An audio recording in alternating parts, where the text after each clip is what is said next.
Prime minister Narendra Modi ने उत्तर प्रदेश के अंदर जो है 15 एयरपोर्ट्स को इनॉग्रेट किया और इसके साथ साथ 12 टर्मिनल। कभी वो आईएमएफ के पास जाते हुए दिखाई नहीं दिए, क्या कहेंगे आप? बिल्कुल, हमारा ये है कि हमें इस्लामाबाद और पिंडी के अराउंड या किसी भी मेन सिटी के अंदर एक एयरपोर्ट है, उसके अराउंड जितने भी 5, 8, 9 सिटीज़ हैं उनमें एयरपोर्ट ही कोई नहीं है। हमारे अगर जनूबी पंजाब में मुल्तान में एयरपोर्ट है तो उसके करीब किसी भी शहर में एयरपोर्ट है ही नहीं। ठीक है, इससे पहले वो पोलियो के कतरे पिलाने में पाकिस्तान को मदद कर रहे हैं और दूसरी तरफ भारत के वजीर आज़म नरेंद्र मोदी 16 एयरपोर्ट प्रोजेक्ट्स का इफ्तिताह कर रहे हैं। पीआईए की आप बात करें तो हमने देखा है कि पीआईए में आम पाकिस्तानी सफर नहीं करता, अगर सफर करते हैं तो सारे सफर में दुआएं मांगते हैं कि या अल्लाह खैरियत से बस पहुंच जाएं। वो मैं कह रही हूँ वो दिखावा गरीबत का करते हैं, लेकिन वो अच्छे अमीर हैं, हमसे तो ज्यादा अच्छे हैं ना।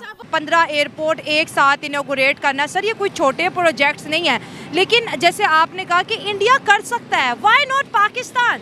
इंडिया ने बाईपास करना है चाइना को, इंडिया ने बाईपास करना है अमेरिका को। ठीक है, इंडिया करंटली देखें एक वो अमेरिका और चाइना एक पीक लेवल पे बैठे हुए हैं, लेकिन इंडिया कंटिन्यूसली उनकी तरफ जा रहा है।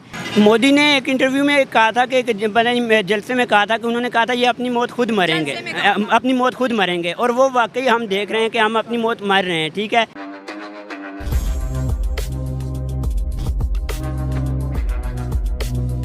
सर आज इंडिया में एक बहुत बड़ी डेवलपमेंट देखने को मिली। प्राइम मिनिस्टर नरेंद्र मोदी ने उत्तर प्रदेश के अंदर जो है 15 एयरपोर्ट्स को इनॉग्रेट किया और इसके साथ साथ 12 टर्मिनल, और ये टोटल प्रोजेक्ट बताया जा रहा है 10 करोड़ इंडियन रुपीस का है। आप क्या समझते हैं कि इंडिया जो है जिस तरह से इंफ्रास्ट्रक्चर अपने मुल्क के अंदर बना रहा है, जिस तरह से वो अपनी जो एयरपोर्ट्स है या जो अपना हवाई सफ़र है वो इतना इकोनॉमिकल और इतना स्टैंडर्ड वाला बना रहा है कि उनका मानना ये है कि अब दुनिया की जो फ़्लाइट्स है ना वो इंडिया में आके स्टे करें और उसके बाद फिर जो है आगे की तरफ मूव ऑन हो। सबसे पहले तो इंडिया सुधार दें। इंडिया के साथ हम किसी भी चीज़ में कंपैरिजन करंटली इस राइट नाउ जो हमारी सिचुएशन है नहीं कर सकते। इंडिया ईच एंड एवरीथिंग, मतलब किसी भी फील्ड में आप उठा के देख लें वो हमसे आगे जा रहे हैं। हमने अब स्पेसिफिकली अगर हम इसी चीज़ के बारे में एयरपोर्ट्स और एविएशन के बारे में ही बात करें तो उनका आपने मुझे मतलब बताया अभी तो कि उन्होंने इनॉग्रेट किए तकरीबन 12 से 13 airports new 15 airports 12 terminal, 15 airports और 12 टर्मिनल को इनॉग्रेट किया है। हमारा अलमिया ये है कि हमारे सिर्फ जो मेन बड़े सिटीज़ हैं इनमें हमारे पास एयरपोर्ट्स हैं। लाइकवाइज अगर इस्लामाबाद, एक चीज़ ये है कि इस्लामाबाद जो हमारा कैपिटल सिटी है उसका जो अपना एयरपोर्ट है वो उसके अंदर है ही नहीं, वो उससे तकरीबन 25 से 30 किलोमीटर उसके बाहर उन्होंने बना दिया है सिटी से। रावलपिंडी के भी करीब वो नहीं पड़ता।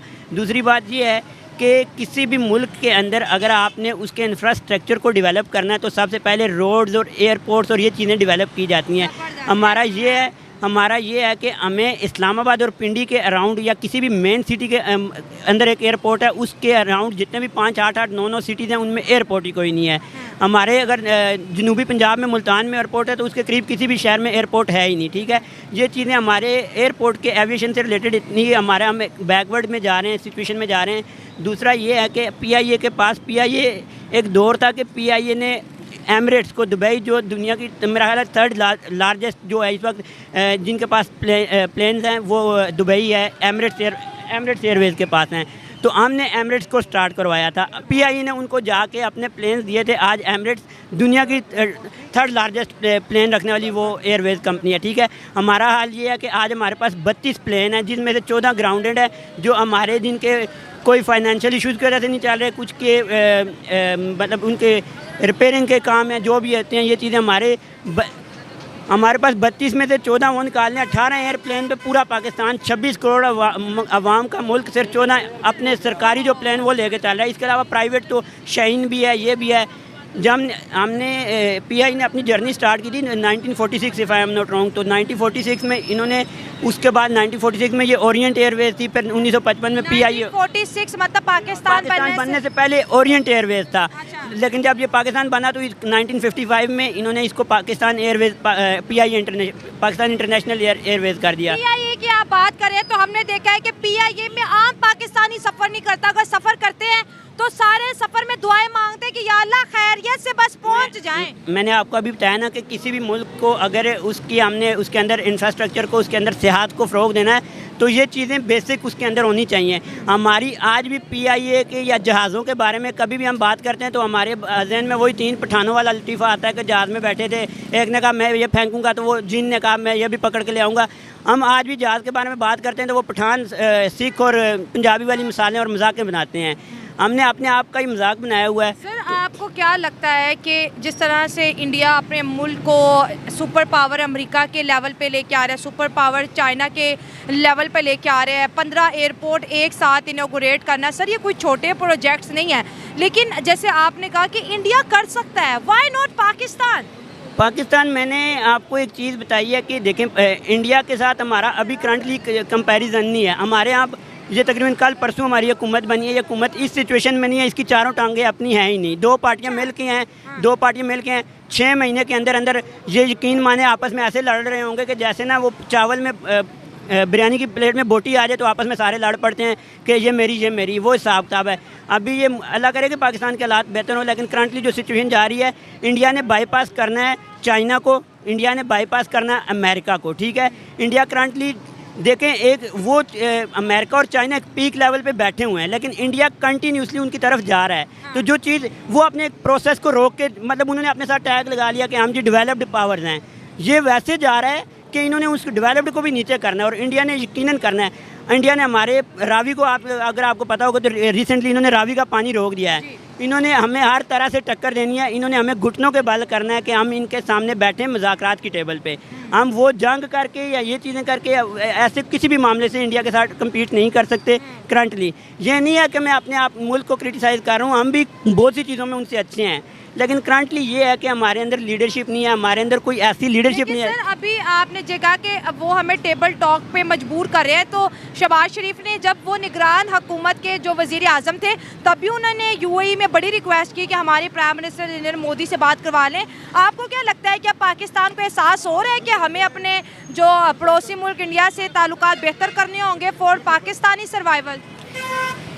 मोदी ने एक इंटरव्यू में कहा था कि एक जलसे में कहा था कि उन्होंने कहा था ये अपनी मौत खुद मरेंगे, अपनी मौत खुद मरेंगे, और वो वाकई हम देख रहे हैं कि हम अपनी मौत मर रहे हैं। ठीक है, हम इंडिया हर तरीके से, इंडिया की एक कंपनी है टाटा, उसकी टाटा की अकेले की GDP हम पूरे पाकिस्तान से ज़्यादा है, तो हम क्या कर सकते हैं? वहाँ पर बिल गेट्स और मार्क ज़करबर्ग आके एक बंदे की शादी में ऐसे नाच रहे हैं जैसे उनका अपना घर हो। वहाँ पर बिलियनियर्स ऐसे आ रहे होते हैं कि जैसे वो उनका अमेरिकन पिछले 7-8 सालों में अमेरिकन आए हैं, क्या नाम था, ट्रंप आया, जो बाइडन आके गया, G20 करवाया उन्होंने।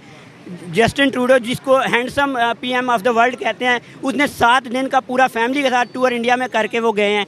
ठीक है, कि पाकिस्तान के अंदर एयरपोर्ट और हवाई सफ़र क्या कोई मिडिल क्लास पर्सन कर सकते हैं? पहली तो बात है कि बिल्कुल नहीं, क्योंकि जितनी भी इन्होंने जो अभी जो आपकी है वो शाहिद खकान अब्बासी साहब की वो एयरलाइन, क्या उसका नाम था, एयर ब्लू, वो भी अब ये प्राइवेटाइज करेंगे, एक ख़ास बंदे की जेब में पैसा जाएगा। अभी थोड़ी देर पहले एक बंदा बात कर रहा था कि जनाब इनका तो कोई इधर इंटरेस्ट है ही नहीं है ना, इनका तो सब कुछ बाहर पड़ा हुआ है। अब आप मुझे ये बताएं, आप ये मेरा इंटरव्यू चलाएंगे ना? बिल्कुल चलाएंगे, आप सुबह देखिएगा। निगरान वज़ीर आज़म साहब ये कहते हैं कि 7-8 लाख बंदा, जो उस वक्त 7-8 लाख, अभी वो 13 लाख के करीब जो प्रोफेशनल हमारा चला गया है, कहते हैं कि चाहने से कोई फ़र्क नहीं पड़ता, क्या होगा मुल्क में। ओ भाई, आप थोड़ी सी ना इकोनॉमिक्स पढ़ें, आप इकोनॉमिक्स पढ़ें, आप पढ़े लिखे तो नहीं है, यही तो सबसे बड़ा मसला है। ओ भाई, अब मैं आपको बताता हूँ कि इस पाकिस्तान के अंदर हम किसी को कहें ना कि यार आप कोई अपना ज़ाती कारोबार शुरू करें, अपने आप को लिफ्ट अप करें, लेकिन ये पाकिस्तानी कौम चमचा, एक जॉब क्या है मुझे बताएं, अपना ज़ाती कारोबार शुरू नहीं करती, क्योंकि हम वो फलां ब्रिगेडियर, फलां कर्नल, फलाने का हम चमचा बनने। दोस्तों, इस समय भारत एविएशन के क्षेत्र में निरंतर तेजी से प्रगति कर रहा है, और यही वो कारण है कि इस समय भारत में एयरपोर्ट की संख्या इतनी तेजी से बढ़ रही है कि जितनी तेजी से विकसित देशों में भी नहीं बढ़ती। हाल ही में दोस्तों, प्रधानमंत्री नरेंद्र मोदी के द्वारा 15 नए एयरपोर्ट को देश को समर्पित किया गया। वहीं दोस्तों, 12 नए एयरपोर्ट टर्मिनल बिल्डिंग का उद्घाटन भी प्रधानमंत्री मोदी के द्वारा किया गया। इसके साथ ही 3 और नए एयरपोर्ट टर्मिनल बिल्डिंग जो कि अभी बनाया जा रहा है उसका शिलान्यास भी किया गया। दोस्तों 9,800 करोड़ रुपए के 15 नए एयरपोर्ट को बनाया गया है। दोस्तों प्राइम मिनिस्टर नरेंद्र मोदी के द्वारा एक साथ 15 नए एयरपोर्ट को देश को समर्पित करने की खबर इतनी बड़ी है कि देश ही नहीं पूरी दुनिया का मीडिया इस खबर को कवर कर रहा है। वहीं पाकिस्तानी लोगों को इस खबर के बारे में जब बताया गया तो पाकिस्तानी लोगों ने कहा कि 15 एयरपोर्ट की बात छोड़ दो, यहाँ पर पाकिस्तान एयरलाइंस के जो टोटल 30 प्लेन है उसमें भी 14 प्लेन उड़ने के लायक नहीं है। उस प्लेन को सर्विस की ज़रूरत है, लेकिन बजट ना होने की वजह से वो 14 प्लेन ऐसे ही पड़े हैं। तो दोस्तों आज के लिए बस इतना ही। अगर आपको ये वीडियो पसंद आया हो तो वीडियो को लाइक कर दे और हमारे चैनल को सब्सक्राइब कर ले।